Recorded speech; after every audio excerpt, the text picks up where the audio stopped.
versículos 13 e 14. Permaneça, por favor, com a Bíblia aberta nesse texto. Nós faremos uso durante o sermão. E foi-lhe dirigida uma voz, dizendo: Pedro, levanta-te, mata e come. Mas Pedro disse: de modo nenhum, Senhor, porque nunca comi coisa alguma imunda, impura. Versículo 15. Segunda vez a voz lhe disse: não faça tu impuro o que Deus purificou. Amém? Meus irmãos, eu quero discorrer um pouco nessa noite sobre experiências com Deus. Experiências com Deus que transformam a nossa vida, que mudam a nossa vida, tendo em vista que a nossa vida está em constante processo de transformação, de regeneração, de santificação, de fortalecimento, de enchimento do Espírito Santo. Isso é uma constância e deve ser uma constância em nossa vida. Nós estamos lendo um momento em que Pedro, um homem chamado por Cristo, quando após Cristo ressurreto, disse para Pedro: vai e apacenta as minhas ovelhas. Foi um homem que Cristo chamou. Desde que ele era pescador, quando chamou para ser discípulo. Depois, um grande líder, um dos maiores comunicadores do Evangelho no livro de Atos. Pedro era um homem impetuoso, intrépido, ousado, destemido, um homem de oração. Mas Pedro também era um judeu cheio de zelo. Zelo até que é bom, é importante. Mas quando ele é sem entendimento, sem discernimento, o zelo estraga. E Pedro era muito zeloso no que diz respeito a algumas questões do judaísmo, aos costumes, à cultura, à tradição. E ele, até um dado momento da sua vida, insistiu de que tinha de passar para o judaísmo primeiro. Tinha que praticar o proselitismo. Isto é, não, Cristo veio. A salvação começa pelos judeus. Tem que praticar os ritos. Tem que obedecer à lei. Gerou até uma animosidade, digo, um conflito entre ele e Paulo, em algum momento de suas vidas por causa disso. Paulo dizendo: não é mais necessário, ele: é necessário. Depois eles acabaram se entendendo. Mas ele tinha isso com ele. Eu sempre costumo dizer, e eu ouvi muito isso também dentro da academia teológica, em que quando se enaltece demais a tradição, o costume, a cultura, sacrifica até mesmo a doutrina. A tradição é importante, a cultura é importante, a história é importante, tem seu lugar de importância, mas não é tudo. Pedro enaltecia esta tradição a ponto de ser necessário o próprio Deus abrir os céus, se revelar para ele. E no momento da sua vida, ele estava orando, e foi num terraço, a parte de cima da casa, na parte da tarde, de meio-dia para a tarde. E quando ele estava orando, ele foi tomado de um êxtase. Ele foi tomado de, algumas traduções vão dizer, arrebatamento de espírito. E essa expressão êxtase revela que Deus conduziu na mente de Pedro um estado especial de consciência, por meio da qual poderia ver e ouvir perfeitamente a mensagem que o Senhor lhe desejava transmitir. Deus toma os sentidos do homem de forma sobrenatural, mas ele consegue entender compreender o que Deus pretende transmitir, comunicar a ele. Mas antes desse acontecimento, entrou aqui uma outra pessoa. Cornélio, um oficial romano. Os oficiais romanos eram homens de boa formação, homens esclarecidos, notáveis, importantes. Mas os versículos anteriores, que inicia aqui no capítulo 10, esses versículos vão dizer que Cornélio era um homem temente a Deus. Acredita-se que era um gentil que se tornou prosélito, ou seja, se converteu ao judaísmo. Um gentil que era monoteísta, adorava e acreditava em um só Deus. O texto diz que ele era temente e que ele orava. E que nesse momento, mas não conhecia ainda o poder do evangelho, a graça de Cristo plenamente.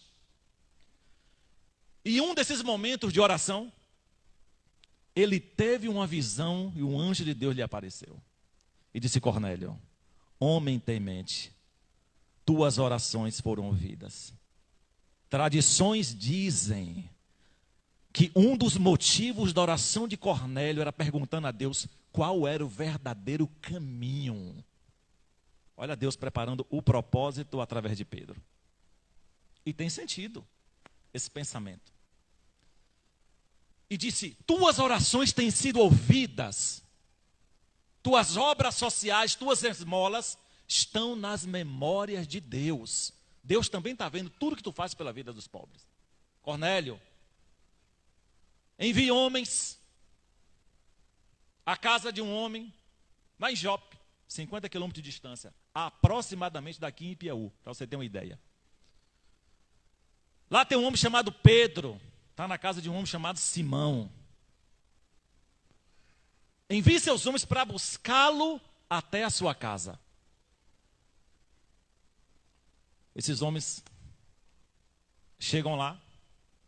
O que é que acontece nesse episódio? O que foi que Deus fez com Pedro, crente, cheio do Espírito Santo, temente, conhecedor da lei, cheio até o momento de tradições e costumes que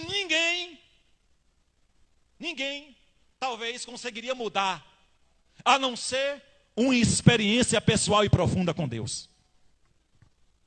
E naquele momento, versículo 9, no dia seguinte, indo eles seu caminho, e estando já perto da cidade, subiu Pedro ao terraço para orar. E tendo fome, quis comer. Enquanto lhe prepararam, sobreveio um arrebatamento de sentidos, ou êxtase, como eu disse. E viu o céu aberto, no qual descia, como se fosse um grande lençol atado pelas quatro pontas, vindo para a terra, no qual havia todos os animais, quadrúpedes, répteis da terra e aves do céu. E foi lhe dirigida uma voz: levanta-te, Pedro, mata e come. Originalmente é assim: Pedro, levanta-te e sacrifica esses animais. Só que pela lei não poderia sacrificar aquele tipo de animal. A lei considerava impuro. Deus está indo na ferida de Pedro, num problema pessoal dele, que só quem poderia mudar? Deus, através de uma experiência pessoal. Então tem coisas que eu não vou conseguir mudar em você. Você não consegue mudar em mim. Tem coisas que nem a nossa pregação muda, por mais bíblica que ela seja. Quando a pessoa está tomada de suas próprias convicções, suas próprias ideologias, e fanatizando suas tradições, só há uma coisa que muda: uma experiência pessoal com Deus. Quando Deus se revela para ele e diz: você está errado, você está errada, você está indo pelo caminho errado, suas ideias estão erradas. E como é, e quando é que temos essa experiência, essa oportunidade tão rica, tão plena, tão esplendorosa, de ter essa experiência com Deus? Quando estamos no mesmo ambiente de Pedro, de oração, de intimidade, de relacionamento, independentemente do horário que seja, João. Pedro está ali a partir do meio-dia: eu vou orar, eu quero buscar Deus, eu quero conversar com Deus, eu estou com vontade de conversar com Deus. Eu quero me ajoelhar, eu quero me humilhar. Eu quero ouvir Deus falar comigo de um modo que eu ainda não ouvi. Em pregação nenhuma, em profecia nenhuma, em visão nenhuma. Eu quero ouvir. Quando nós queremos, quando o nosso coração se abre, os céus também se abrem sobre a nossa vida. Os céus se abrem. Pedro está orando. O que acontece quando Pedro está orando? Versículo 11. E viu o céu aberto. Tem muito crente que quer muito ver o céu aberto. No sentido de Deus se revelar, Deus falar, Deus responder. Mas ele não se abriu à oração ainda. Como é que o céu se abre? Ele não se abriu ainda à humilhação, à intimidade, ao relacionamento. É sempre vivendo, sendo conduzido pelos outros. Empurrado pelos crentes mais experientes. Lembra a história do azeite? Mateus 25, a parábola. Dê-me um pouco do vosso azeite. Não. Vá buscar o seu. Procure quem vende e vá buscar o seu. A gente não pode conduzir nossa vida cristã eternamente, perpetuamente, às custas da espiritualidade alheia, daquele que tem mais intimidade, daquele que ora mais. Não. Ajudamos, evidentemente, e assim devemos uns aos outros. Mas a experiência pessoal gera impactos profundos em nossa vida. Profundos em nossa vida. Meus irmãos, eu não critico a experiência de ninguém. E nem duvido. Por um motivo. Eu não quero que critiquem nem duvidem da minha. Cada um deve ter sua experiência com Deus. E Pedro está orando. E o Senhor aparece através desta visão. E o Senhor diz: sacrifica esses animais. De forma alguma, Senhor. Mas Deus que está falando com ele: sacrifique esses animais. E ele: de modo algum. O que é que está acontecendo aqui, irmãos? Claramente, uma resistência. A gente sendo negativo àquilo que Deus já sinalizou como sinal verde. Negatividade, resistência. E quantas vezes nós resistimos ao Espírito Santo? Pedro, cheio das suas regras pessoais, e Deus mata e come. É claro que esta visão tinha uma lição pedagógica, que ele entenderia mais tarde, através do próprio Espírito Santo, que daria e deu discernimento a ele. Tinha uma lição aquilo ali. E ele ia entender aquela lição. E o Senhor: Pedro, jamais chame de imundo o que eu purifiquei. Você está vendo que só funciona quando Deus aparece para a gente e repreende a gente? Porque às vezes repreensão de ninguém tem eficácia.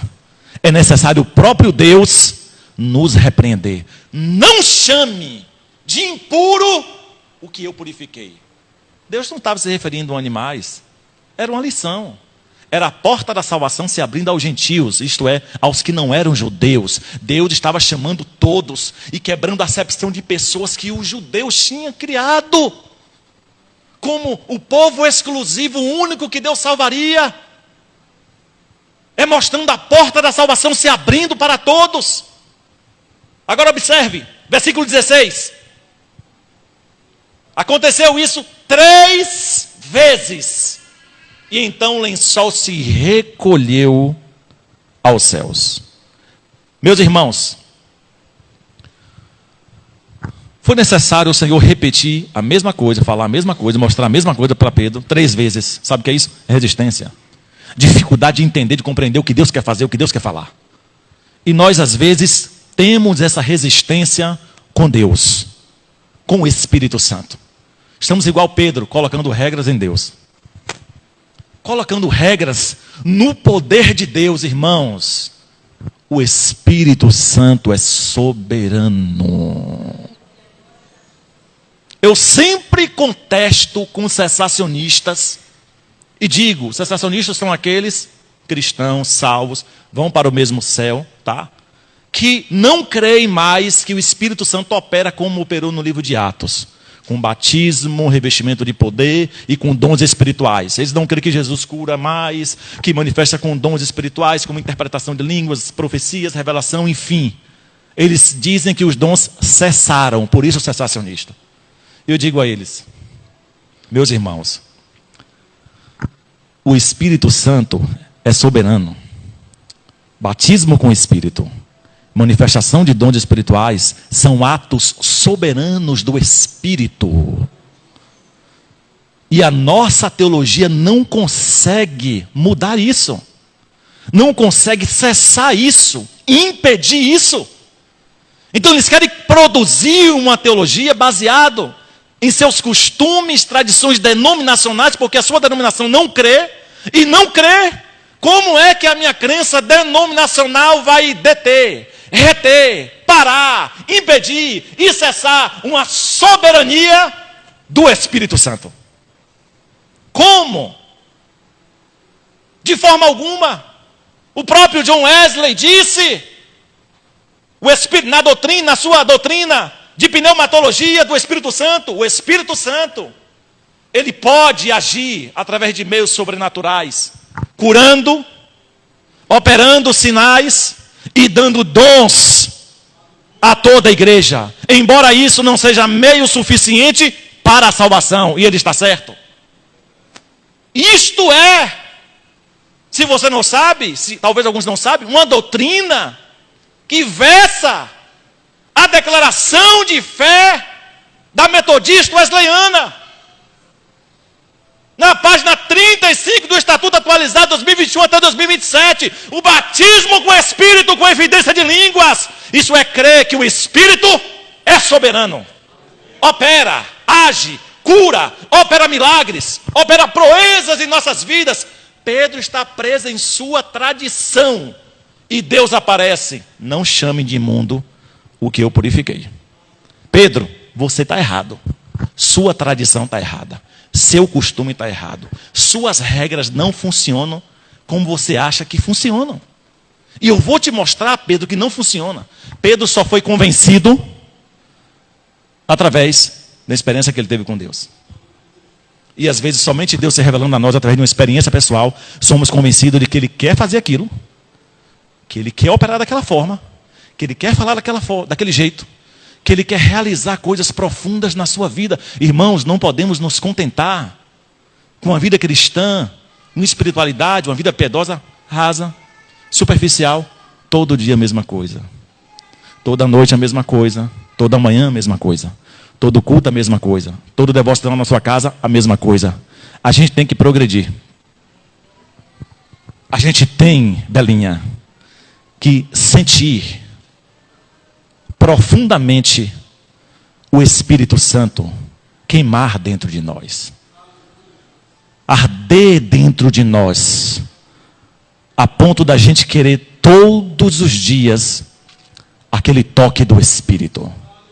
E quando somos tocados pelo Espírito Santo profundamente, queremos ser tocados todos os dias. E no dia em que não sentimos este toque, a nossa alma sofre. É como se a gente estivesse sendo maltratado. Cadê aquele toque? Cadê aquela presença? Cadê aquele fervor? Cadê aquele temor? Você ora, não consegue chorar, não consegue se quebrantar, não consegue sentir. Você fica aflito porque você se acostumou com aquela presença tão gloriosa que manda a sua alma, que você ora, conversa com Deus, e você não quer parar mais. Você não quer parar, você sente o Espírito Santo encher o ambiente que você está orando, seu quarto, sua casa. Quantas irmãs aqui, eu tenho certeza disso, nos seus afazeres estão orando, buscando a Deus, enquanto estão ali lavando prato, passando pano, varrendo a casa, todo mundo saiu, Nerivaldo está no sítio lá, parou de encher o saco, parou de encher o saco da esposa, de Lu, e está lá no sítio, ela está lá limpando sozinha, passando pano, e está cantando, e está sentindo que o Espírito Santo está com ela, ali dentro de casa, que algo diferente está acontecendo que ela nunca aconteceu. Aí no outro dia ela vai arrumar a casa e quer sentir aquilo tudo de novo.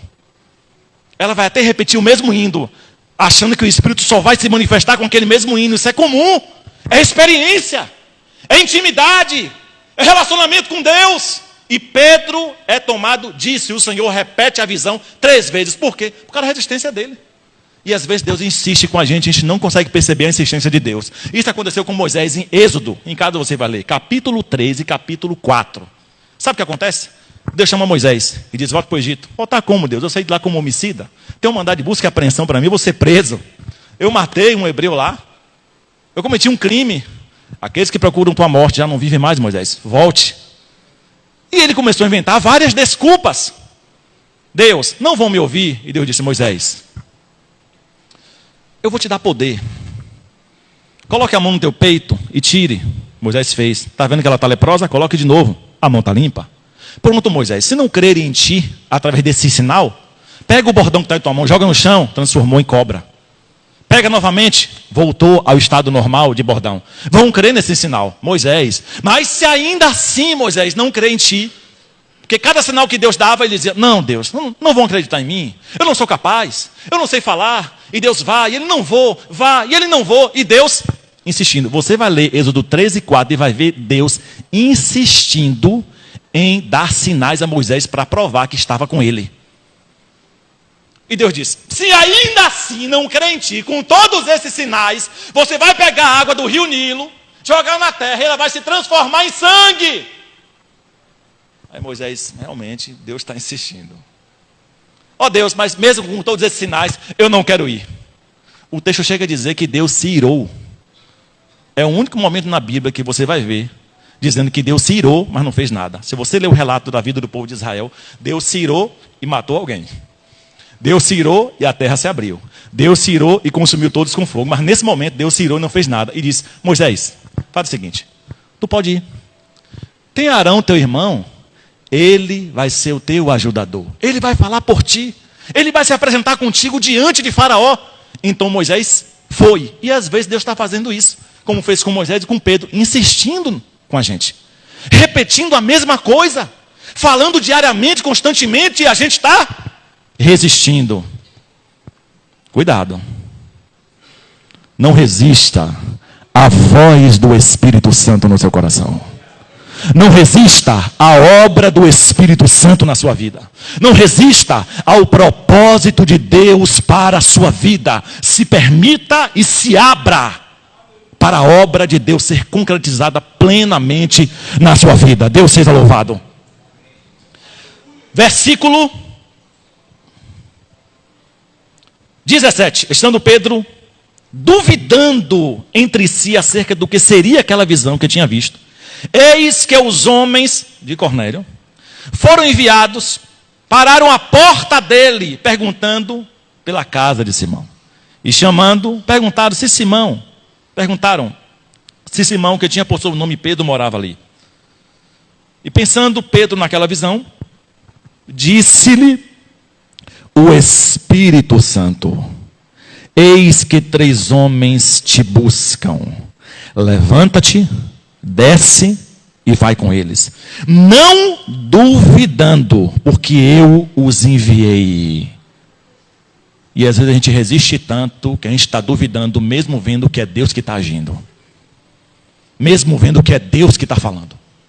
3 vezes a mesma visão, e depois o Espírito teve que falar com ele. É eu que estou mostrando, é eu que estou enviando, e é eu que estou dizendo, vá com eles. Pedro não entendia ainda qual era o propósito. Irmãos, uma igreja estava nascendo em Cesareia, a 50 quilômetros de distância, e Pedro não sabia ainda. O reino de Deus estava sendo estabelecido a 50 quilômetros de distância, daqui em Piauí, e Deus queria que Pedro fosse para estabelecer esse propósito. Até então ele não tinha entendido plenamente, só entendeu que deveria ir. É o Espírito Santo convencendo ele. Ele era tão apegado à questão do judaísmo, que necessitou de uma visão repetida 3 vezes, e depois o Espírito confirmar a visão, dizendo, é eu que estou mostrando, é eu que estou falando, eu que os enviei, e eu que estou dizendo, vá com eles. Precisamos ter sensibilidade à voz do Espírito. Muitas vezes o Espírito está nos guiando, nos direcionando, nos conduzindo, e o nosso coração não está percebendo isso. Nosso coração não sente isso. Resistimos. Isso nos causa dores, males e grandes prejuízos, grandes perdas. Versículo 21. Descendo Pedro para junto dos homens que lhe foram enviados por Cornélio, disse, sou eu a quem procurais. Qual é a causa por que estáis aqui? Eles disseram, Cornélio centurião, homem justo e temente a Deus, que tem bom testemunho em toda a nação dos judeus, foi avisado por um santo anjo que te chamasse à sua casa e ouviste as tuas palavras. Versículo 23. Então, chamando-os para dentro, os recebeu em casa, e no dia seguinte Pedro foi com eles. E foram com ele alguns irmãos de Jope. Meus irmãos, presta atenção aqui. Pedro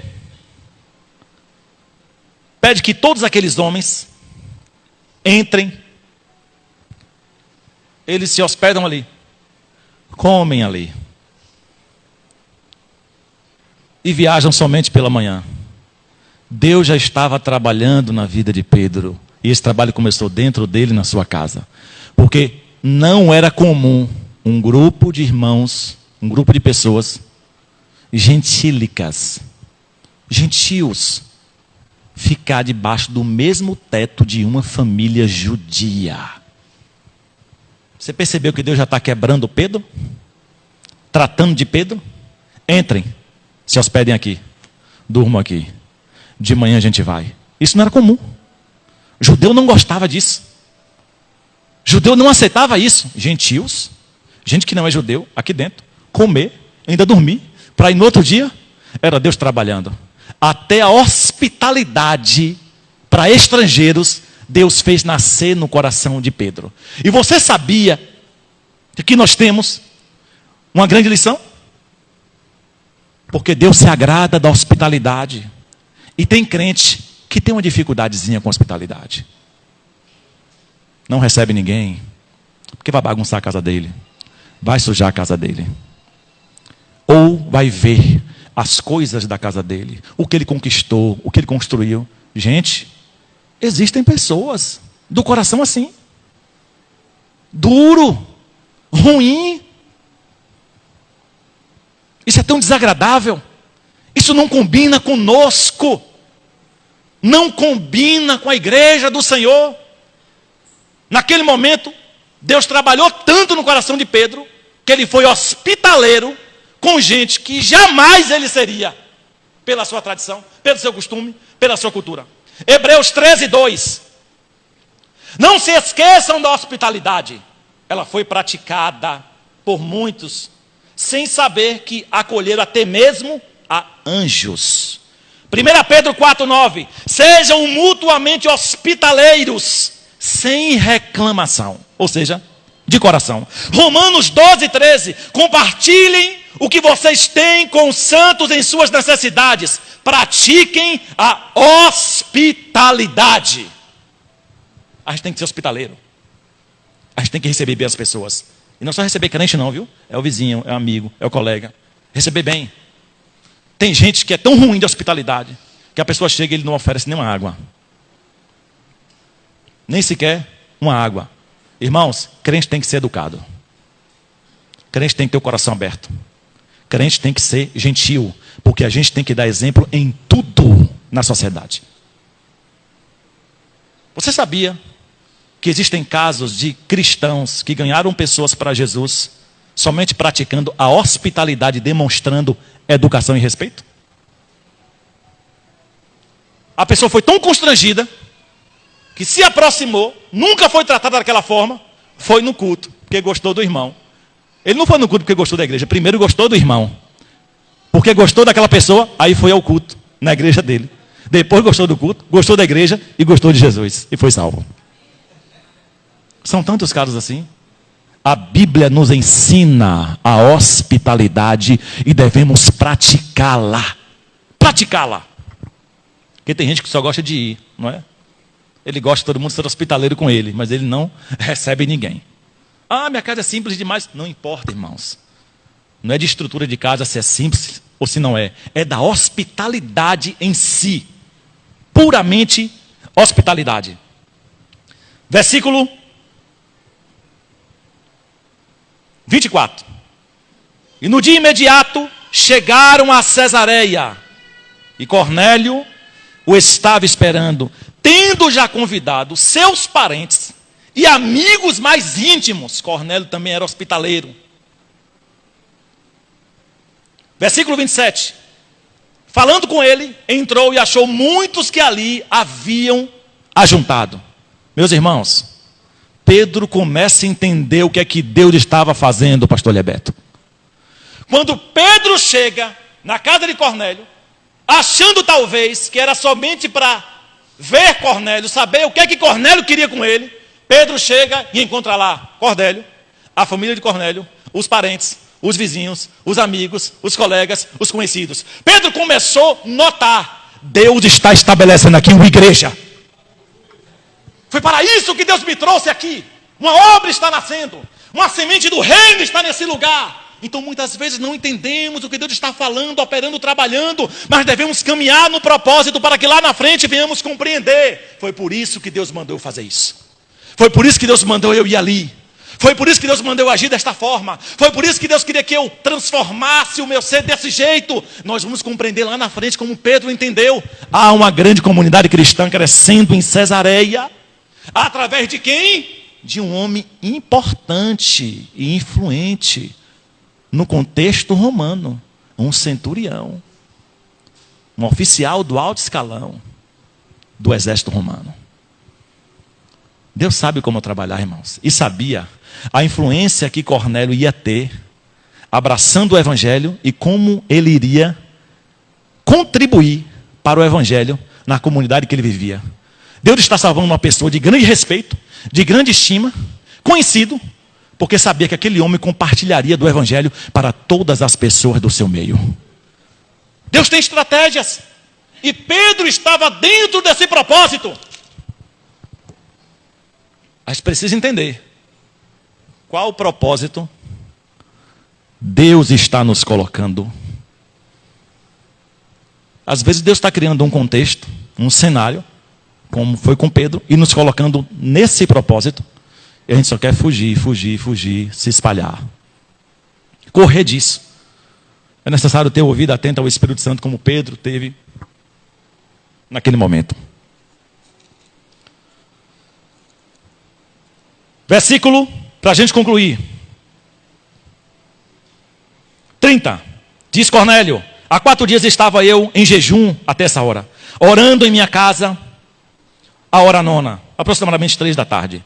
E eis que diante de mim apresentou um homem com vestes resplandecentes e disse: Cornélio, a tua oração foi ouvida, tuas esmolas estão em memória de Deus. Envia, pois, a Jope e manda chamar Simão, que tem por sobrenome Pedro. Está em casa de Simão, o curtidor, junto do mar. E ele vindo te falará. Logo mandei chamar-te, e bem fizeste em vir. Agora, pois, estamos todos presentes diante de Deus, para ouvir tudo quanto Deus te é mandado. Abrindo Pedro a boca, versículo 34, abrindo Pedro a boca, disse: reconheço, por verdade de Deus, que ele não faz acepção de pessoas, mas que lhe é agradável aquele que em qualquer nação o teme e faz o que é justo. É Deus mudando o coração de Pedro, irmãos.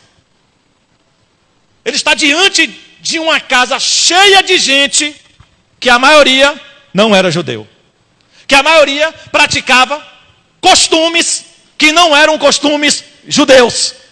Ele está dizendo: eu vejo que realmente Deus não faz acepção de pessoas. Quando Cornélio conta a visão, e Pedro entende que foi o Espírito Santo que mandou ele ali, ele diz: agora eu entendo, reconheço e aceito. Deus não faz acepção de pessoas. Ele começa a entender para qual propósito Deus tinha conduzido ele para aquele lugar. Agora eu vejo o que acontece, versículo 44. E dizendo Pedro ainda essas palavras, caiu o Espírito Santo sobre todos que ouviam a palavra. 45. E os fiéis que eram da circuncisão, isso é, todos os judeus fiéis aos costumes, às tradições, todos quantos tinham vindo com Pedro, maravilharam-se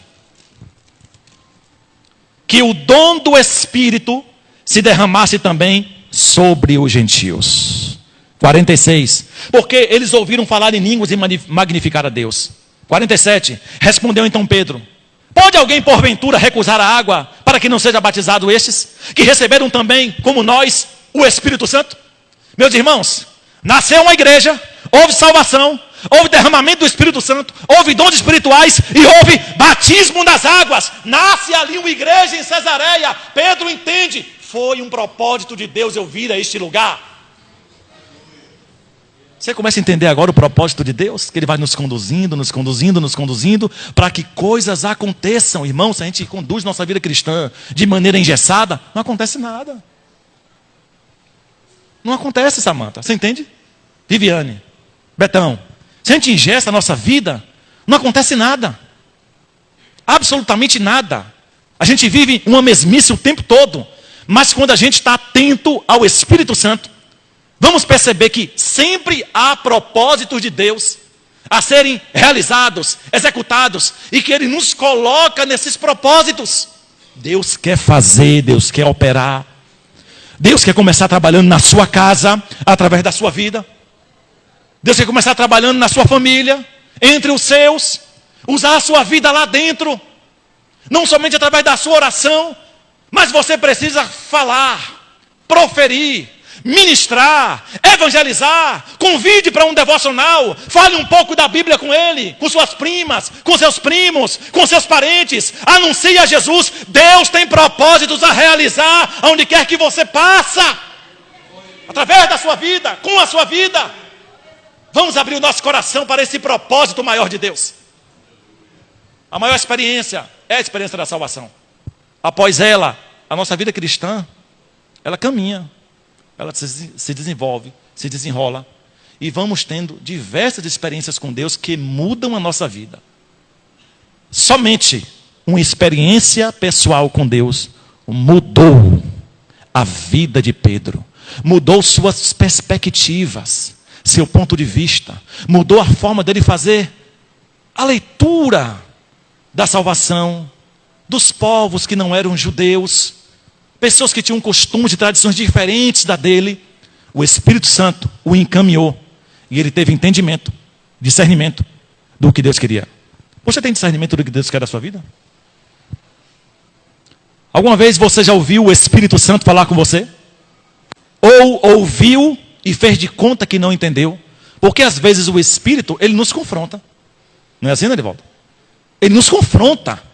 Porque ele vai de encontro contra nossas ideias, nossas vontades, nosso planejamento. Ele parece que vai contrariando a gente.